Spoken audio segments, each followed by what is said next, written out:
Hi, I'm Gary Mishuris, Managing Partner and Chief Investment Officer at Silver Ring Value Partners.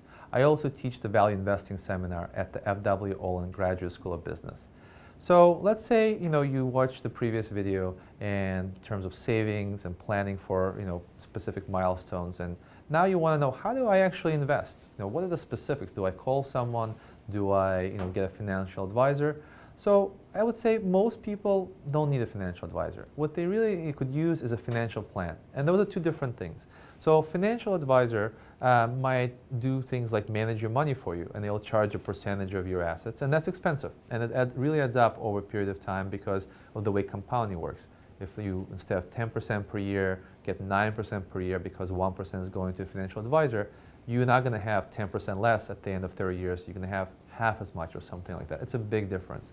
So before you pay for something you might not need, consider what you really need, and it might be a plan. It might be someone to sit down with you, help you plan your goals, and then where do you actually invest?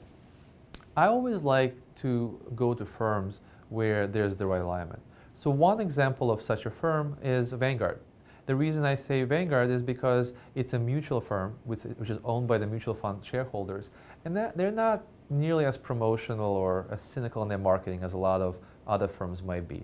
So they're not trying to squeeze the last penny out of you. They're trying to provide a lot of balanced advice and do things that are generally low cost and affordable. So I would say whether it's the right thing for you or not, that's for you to decide, but it's certainly a great place to educate yourself. So you can go on Vanguard's website, and they have a lot of guides for beginners of how do you invest, how does it change based on your age or other life circumstances. So try it out, see what you learn, and obviously there's more to it than that, but it's an excellent place to begin learning.